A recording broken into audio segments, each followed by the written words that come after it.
बिहार से एक बड़ी खबर सामने आ रही है। आपको बता दें, बिहार सरकार ने महिला आरक्षण को लेकर एक बड़ा ऐलान किया है। आपको बता दें, सीएम नीतीश कुमार ने घोषणा की है कि महिलाओं को हर सरकारी नौकरी में 35% आरक्षण दिया जाएगा। ये बड़ी खबर आ रही है बिहार से।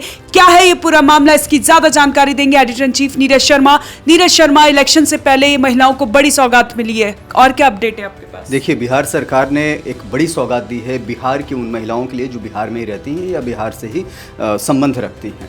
बड़ी बात यह है साक्षी कि बिहार में पहले नौकरियों में आरक्षण था महिलाओं के लिए 35%, लेकिन अब महिलाओं के लिए डोमिसाइल नीति को लागू कर दिया गया है। यानी जो महिला बिहार की हैं उन्हीं को यह केवल आरक्षण का लाभ मिलेगा। साफ है कि जो बिहार की बाहर की महिलाएं हैं, मान लीजिए कि कोई राजस्थान की महिला है, उत्तर प्रदेश की महिला है, तो उनको नौकरियों में 35% का आरक्षण नहीं मिलेगा। ये केवल डोमिसाइल नीति महिलाओं के लिए लागू कर दिया गया है। बहुत लंबे समय से बिहार में डोमिसाइल नीति लागू करने की मांग की जा रही है। अब सरकार ने इस पर बड़ा एक्शन लिया है। अब से थोड़ी देर पहले नीतीश कुमार की कैबिनेट की बैठक हुई और उसी कैबिनेट बैठक में इस बात का फैसला लिया गया कि बिहार की महिलाओं को 35% आरक्षण का लाभ मिलेगा। इससे साफ हो गया है कि जो महिलाएं बिहार के बाहर की हैं उनको इस 35% का जो आरक्षण का लाभ है उसको वो नहीं मिलने जा रहा है। जी नीरज जी, जैसे कि सीएम नीतीश कुमार लगातार अभी कह रहे हैं कि युवाओं को इससे रोजगार मिलेगा, कहाँ तक ये जो उन्होंने ये ऐलान किया है, कहाँ तक ये कारगर साबित होगा, सफलता मिलेगी उन्हें? और विधान चुनाव सिर पर है, ऐसे में सरकार अगर ऐसे फैसले ले रही है तो उनको क्या इसका फायदा मिलेगा? देखिए, विधानसभा चुनाव सिर पर हैं, ये आप ठीक कह रही हैं। देखिए, नवंबर से पहले वहाँ चुनाव होने हैं और चुनाव से पहले नीतीश कुमार ने युवा, महिलाएं और बिहार की जो मूल निवासी है उनके लिए सब कुछ करने पर तैयार हो गई है। महिला आरक्षण का जो प्रस्ताव है आज जो कैबिनेट में पास किया गया वो केवल एक ट्रेलर है साक्षी। मैं आपको बताऊं कि युवाओं के लिए खास तौर से आज नीतीश सरकार ने एक और प्रपोजल तैयार किया है और बिहार में युवा आयोग का गठन किया जा रहा है। युवा आयोग गठन का फैसला भी कैबिनेट में पास किया गया है और अब इस आयोग के बहाने सरकार की ये कोशिश है कि बिहार के युवाओं को कैसे प्रोन्नति मिले, उत्थान मिले, इस पर काम किया जाना है।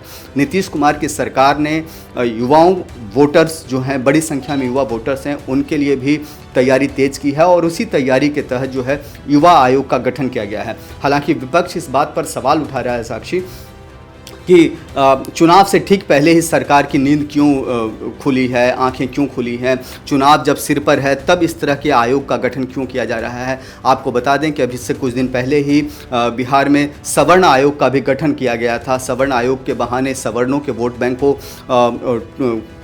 को साधने की कोशिश की जा रही है और उसी तरीके से अब युवा आयोग का गठन किया जा रहा है। माना जा रहा है कि इससे युवा वोटर्स को लुभाया जा सकता है। आपको एक बात और बता दें साक्षी कि बिहार वो राज्य है जिसमें सबसे पहले 35% का रिजर्वेशन जो है महिलाओं के लिए पंचायत स्तर के चुनाव में किया गया था।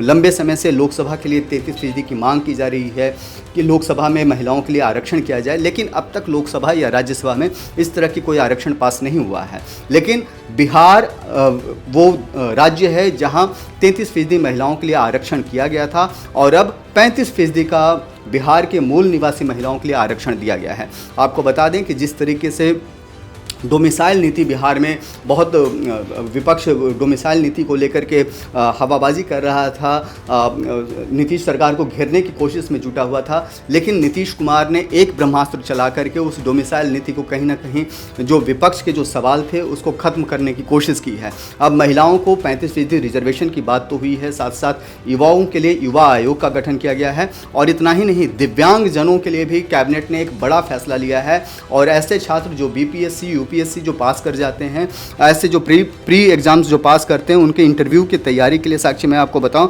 कि करीब 50,000 रुपये का उनको अनुदान दिया जाएगा। जो जानकारी मिली है कि मुख्य परीक्षा और इंटरव्यू की तैयारी के लिए राज्य सरकार की ओर से बीपीएससी वालों के लिए 1 लाख और बीपीएससी वालों के लिए 50,000 और यूपीएससी की जो तैयारी कर रहे हैं उसके लिए 1 लाख की अनुदान राशि की भी घोषणा की गई है। तो बड़ा फैसला है सरकार की तरफ से कि अब देखिए साक्षी, एक तीर से कई निशाने साधे जा रहे हैं। महिलाओं को साधा जा रहा है, युवाओं को साधा जा रहा है, दिव्यांगजनों को साधा जा रहा है। ऐसे दिव्यांगजन जो प्री एग्ज़ाम पास कर चुके हैं उनके इंटरव्यू और बाकी के मुख्य परीक्षा की तैयारी के लिए बीपीएससी में 50,000 रुपये का अनुदान दिया जा रहा है और यूपीएससी के लिए 1 लाख का अनुदान दिया जा रहा है। साथ ही साथ किसानों को भी साधने की बात कर ली है सरकार ने कि बिहार के ऐसे कई ज़िले हैं जहां बारिश नहीं हुई है और बारिश नहीं हुई है जिसकी वजह से अभी भी धान की बुआई की प्रॉब्लम चल रही है। तो किसानों के लिए भी सरकार ने बड़ा फैसला लेते हुए उन किसानों के लिए तिजोरी खोल दी है और सरकार ने करीब 100 करोड़ रुपए का बजट एलोकेट किया है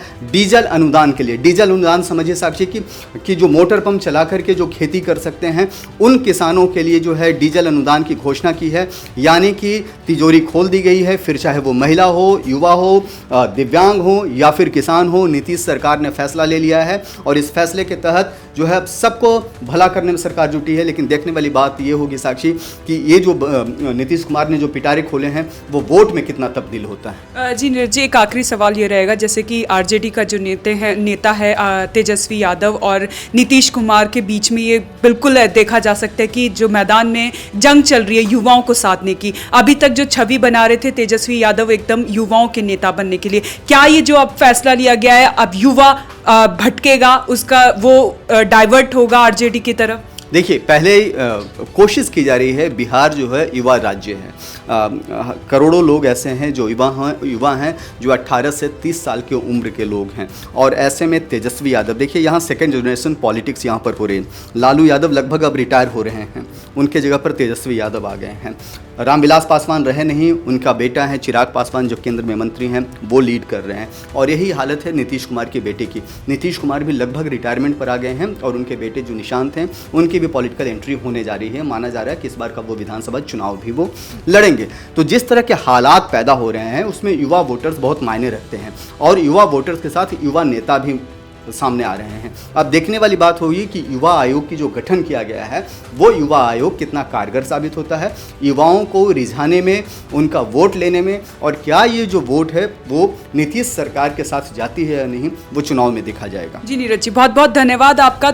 ये बड़ी खबर बिहार से, आपको बता दें बिहार में ये बड़ा फैसला लिया गया है महिला आरक्षण को लेकर कि महिलाओं को अब हर सरकारी नौकरी में 35% आरक्षण मिलेगा। बिहार से जुड़ी तमाम बड़ी खबरों को जानने के लिए आप देखते रहें one nation one group news.